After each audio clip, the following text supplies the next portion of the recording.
Hi, this is Frank Spillers with Rural Community Solutions, and still talking about our rebrand and what that means for rural America. We look at a community and we start working with a community and filter that through 4 pillars. The 4 pillars are relationships, because everything begins with relationships in your community and across your county. Then we move to the second pillar of engagement, of how people interact within your community. The third pillar that we look at is entrepreneurship, youth entrepreneurship, risk-taking. How do you do that within your community? And the fourth pillar is collaboration. Collaborative leaders look at not the project that gets done, but how people work together. And we work through those 4 communities, or those 4 pillars, and we create family-friendly, youth-centered communities. Now, creating family-friendly, youth-centered communities, we look at, and begins with three criteria. And it's the first criteria is a culture of acceptance to new ideas and new people. New ideas, new people, because if you want your community to grow, you're going to want new ideas and new people to come into your community. You have to learn how to accept that. And you have to define who you want to live within your community. A vision of the community, of the people you want to attract. The second criteria is quality early care and education facilities. Who's going to be taking care of the kids? You need a workforce. You need people to move into your community to create that economy. So who's going to be taking care of the kids? If it's youth focused, that has to be one of your number 1 priorities of putting together quality care, education facilities and systems in there. The third criteria is including youth in all of your decisions.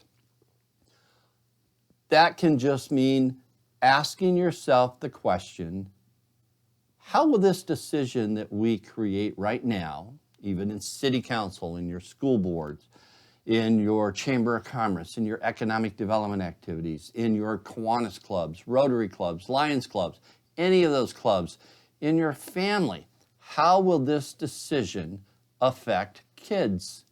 And it's not affect kids tomorrow, it's affect kids 25 years away.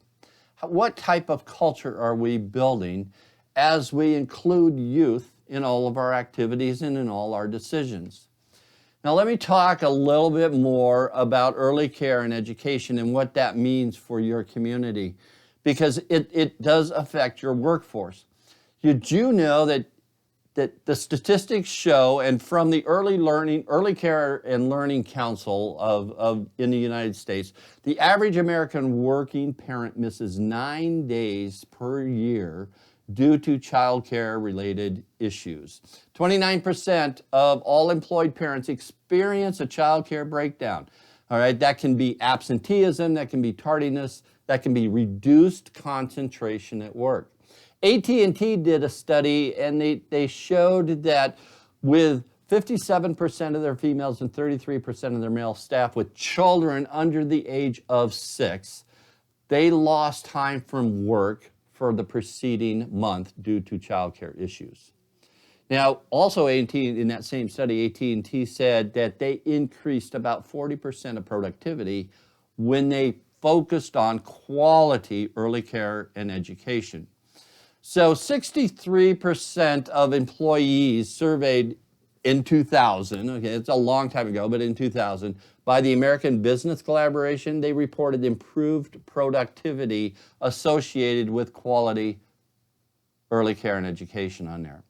So if we are creating family-friendly, youth-centered communities, we have to focus on kids. We have to focus on who's taking care of the kids.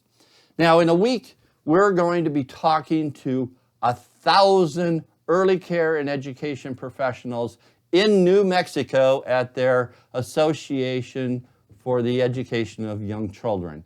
at the New Mexico Early Care and Education Statewide Conference. We're going to be down there. We're going to be talking to them. We're going to be talking about how to get along with your coworkers, how to get along with others, and focus on early care and education with that.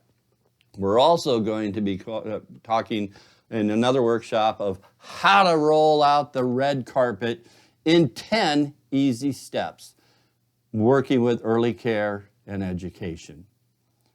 When we create family-friendly, youth-centered communities, it encourages young families to move in. Those families in the age group of 30 to 49-year-olds, because they bring 10 to 14-year-olds with them. It increases the school system. It increases youth in your community. It increases activity all over your community. So if you're looking to help plug the youth drain out of your community, if you're looking to create a vision that will attract families within your community, if you're looking to just make your community more friendly towards youth, contact Rural Community Solutions. We have processes that will take you through and steps that will take you through that will help you focus on creating an environment to where youth get along, to where youth will prosper, to where young families will want to live within your community. Remember the 4 pillars: relationships, engagement, collaboration, and entrepreneurship.